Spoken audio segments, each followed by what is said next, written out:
Hola, ¿cómo están todos? Dios les bendiga mucho. Miren, esto está en el libro de Mateo 5. Mateo 5 lo vamos a leer desde el verso 17. Pero quiero recordarles que Mateo 5, 6 y 7, 5, 6 y 7, 3 capítulos, todo esto está predicando Jesús en el Sermón del Monte. Si bien el capítulo 5 habla de las bienaventuranzas como el Sermón del Monte, Jesús estuvo en el monte en el capítulo 5, 6 y 7. Porque en el capítulo 8 dice que recién ahí se bajó del monte. Miren, para que se lo digo literalmente, capítulo 8.1, al bajar Jesús por la ladera del monte. O sea que 5, 6 y 7, Jesús está predicando en el monte. Bueno, vámonos al 5.17. Aquí dice que Jesús está enseñando sobre la ley. Dice así: no malinterpreten la razón por la cual he venido. Dice, está hablando Jesús. Todo este sermón de estos 3 capítulos es Jesús. No vine para abolir la ley de Moisés o los escritos de los profetas. No vine a eso. No vine a abolir. Al contrario, dice Jesús, vine para cumplir sus propósitos. Les digo la verdad, dice Jesús. Les digo la firme, les digo la verdad. Hasta que desaparezca el cielo y la tierra, no desaparecerá ni el más mínimo detalle de la ley de Dios hasta que su propósito se cumpla. Pregunta. Yo se lo estaba diciendo ahora a mi esposo por teléfono. Yo le decía, amor, el Señor me dio una palabra tremenda. Bueno, dice, cuéntamela. Y yo le digo, amor, ¿por qué Jesús cumplió la ley? Jesús cumplió la ley cuando vino, pero nos enseñó de la gracia. ¿Por qué Jesús dijo, no me malinterpreten, acá en Mateo 5:17? Yo no vine a abolir la ley, todo lo contrario, vine a cumplirla. ¿Por qué Jesús cumplió la ley? ¿Cierto? La cumplió con fidelidad, la cumplió, pero nos enseñó de la gracia, nos ministró de la gracia. ¿Cómo eso, pastora? Miren, el mismo capítulo 5 dice enseñanza acerca del enojo, verso 21. Dice Jesús, han oído nuestros antepasados que se les dijo, no asesines. Si cometes asesinato quedarás sujeto a juicio. ¿Han oído de eso? Dice Jesús. Eso es la ley. Jesús dice, pero yo les digo, aun si te enojas con alguien, quedarás sujeto a juicio. ¿Te das cuenta? Él está hablando ministra de la gracia. Aquí está hablando de la gracia. Un poco más abajo. 27. ¿Han oído el mandamiento que dice no cometas adulterio? Dice, pero yo les digo que el que mira con pasión sexual a una mujer ya ha cometido adulterio. ¿Ven que la gracia es mucho más alta?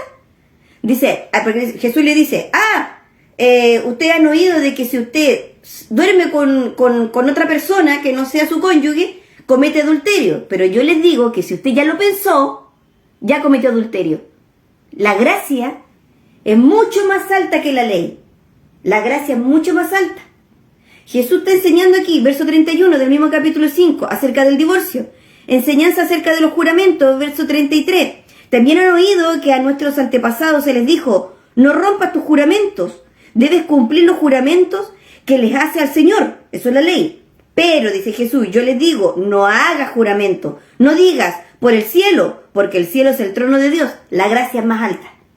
Jesús cumplió la ley, pero Él nos ministró de la gracia. Ya voy, one moment please.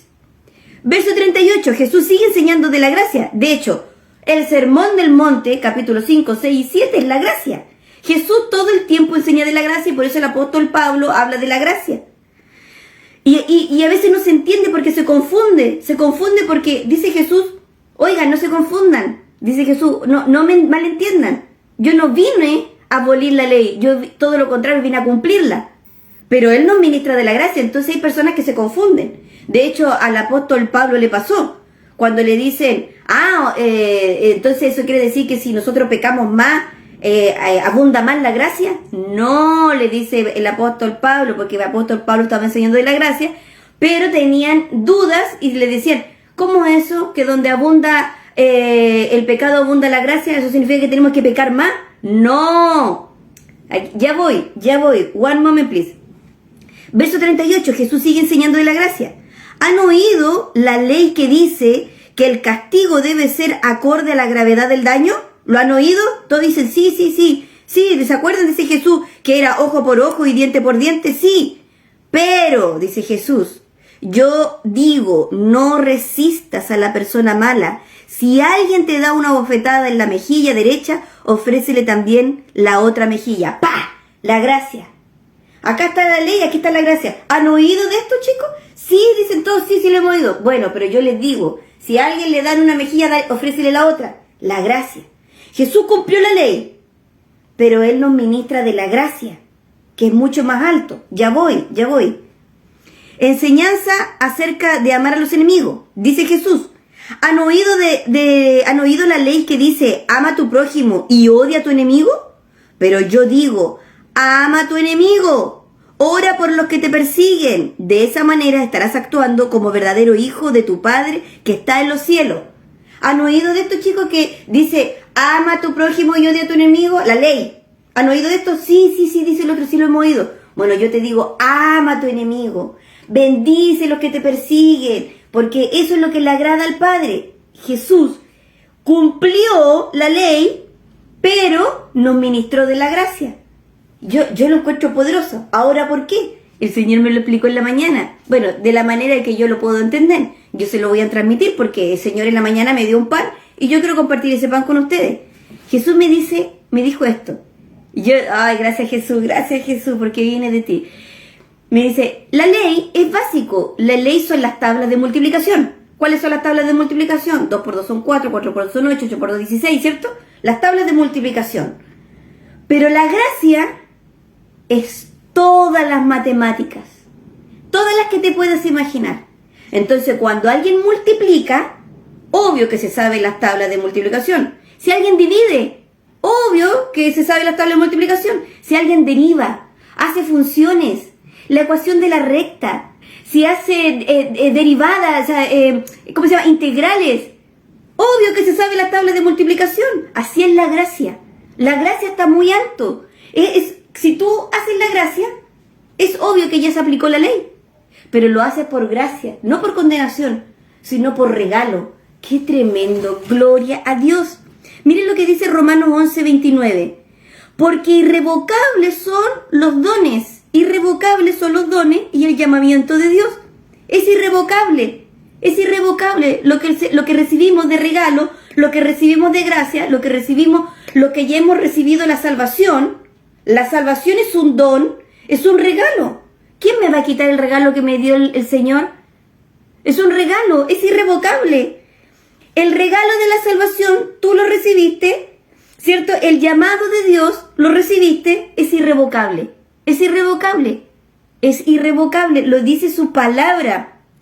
No la vas a perder. Porque, ¿cómo vas a perder algo que recibiste de regalo? Si el Señor te lo regaló, ¿cómo lo vas a perder? ¡Qué tremendo! Así se mueve la gracia. La gracia no es condenación. La gracia no es condenación. La gracia está por sobre la ley. Y el que cumple la gracia, el que se mueve en la gracia, es obvio que ya se cumplió la ley. Porque como es mucho más alto, es obvio que se cumplió la ley. ¿Por qué? Porque dice, recuerden Gálatas 5, 22, 23. Recuerden que dice que el fruto del Espíritu Santo es amor, paz, bondad, benignidad, templanza. Y ante tales no hay ley. Porque, no se aplica la ley. ¿Por qué no se aplica la ley ante el fruto del Espíritu Santo? Porque el que se mueve en el fruto del Espíritu Santo, se mueve en la gracia, en el regalo de Dios. Se mueve en la gracia. Y el que se mueve en la gracia, se mueve en el Espíritu Santo. Entonces, ¿cómo le van a aplicar la ley si ya se cumplió? Por la gracia. Ahora les voy a hacer otra pregunta, que le hice también al Víctor, a mi esposo.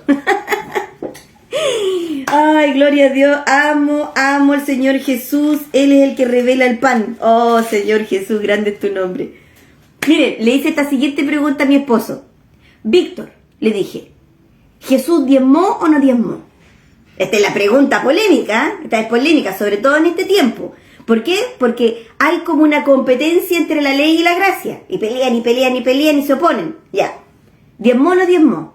Ahí no le voy a contar la respuesta que dio mi esposo. Y yo le dije, si él cumplió, dice, yo no vine a abolir la ley, yo vine a cumplirla.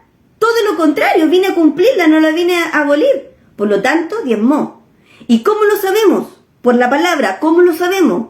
Porque Jesús cada vez que hacía algo, por ejemplo, sanó al hombre el que tenía la mano seca. ¿En qué día? Un día sábado. ¿Y qué le decían los fariseos? Oye, no te es permitido. Oye, tus discípulos están comiendo el día sábado, están cortando espigas, no te es permitido. ¿Se imaginan si Jesús no hubiese cumplido el diezmar?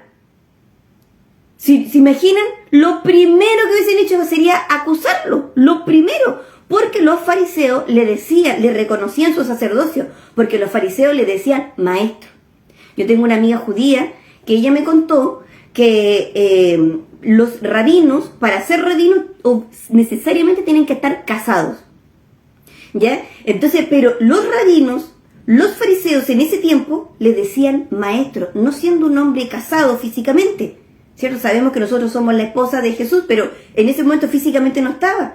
Pero los fariseos del tiempo y todas las personas del tiempo le decían maestro, le decían rabino. ¿Se imaginan si Jesús no hubiese diezmado? ¿Se imaginan si Jesús no hubiese diezmado el escándalo que hubiesen hecho? Le hubiesen dicho, oye, no te es permitido. Ahora, ¿por qué Jesús lo hizo? ¿Lo hizo por la ley? ¿Por qué Jesús diezmó? ¿Lo hizo por la ley? Miren, la palabra lo responde todo. Gloria, gloria a Dios. Amo tu palabra. Te amo, Jesús. Verso 7 del capítulo, libro de Hebreos 7, verso 15. Dice así. Ese cambio resulta aún más evidente, ya que ha surgido un sacerdote diferente. ¿Quién es? Como Melquisedec. Aquí se está refiriendo a Jesús, que ha surgido un sacerdote diferente, que es como Melquisedec, refiriéndose a Jesús. Verso 16. Jesús llegó a ser sacerdote. No por cumplir con la ley del requisito físico de pertenecer a la tribu de Leví. No por eso, Jesús no llegó a ser sacerdote por cumplir el requisito físico, como dice esta versión, de pertenecer a la tribu de Leví. Todos los rabinos y todos los que están sujetos a la ley tienen que diezmar por el sacerdocio según la tribu de Leví. ¿Ya? Pero Jesús, que es un sacerdote diferente, dice, llegó a ser sacerdote no por cumplir con la ley del requisito físico de pertenecer a la tribu de Leví, sino por el poder de una vida que no puede ser destruida. Y el salmista, refiriéndose al rey David, lo señaló cuando profetizó: tú eres sacerdote para siempre, según el orden de Melquisedec. Así le dijo David en el Salmo: tú eres sacerdote para siempre, según el orden de Melquisedec. Y algunos de ustedes dirán, se escucha bien, pero no lo entiendo. Bueno, ¿quién es Melquisedec?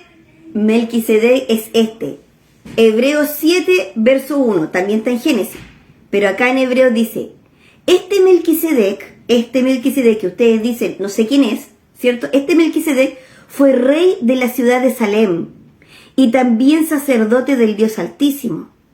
Cuando Abraham, que fue antes de Moisés, antes de que se hiciera la ley, Abraham mucho antes de la ley de Moisés, cuando Abraham regresaba triunfante de una gran batalla contra los reyes, Melquisedec salió a su encuentro.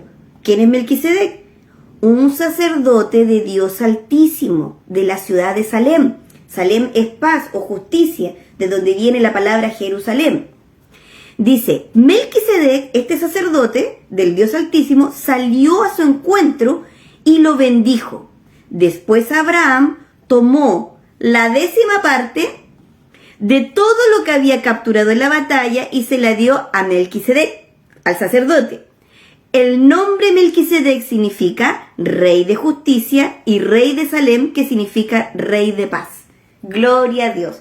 Jesús sí, Jesús diezmó, pero no por el orden sacerdotal levítico, por la ley, no lo hizo por la ley, lo hizo como dijo el profeta y salmista David: tú eres sacerdote para siempre, refiriéndose a Jesús, tú eres sacerdote para siempre, según el orden de Melquisedec. Entonces, Jesús sí cumplió la ley, pero era obvio que cumplió la ley porque Él nos enseñó y nos ministró la gracia. Como Él nos ministró la gracia está por muy sobre, y lo básico se entiende que obvio que se hizo, pero Él lo hizo por gracia.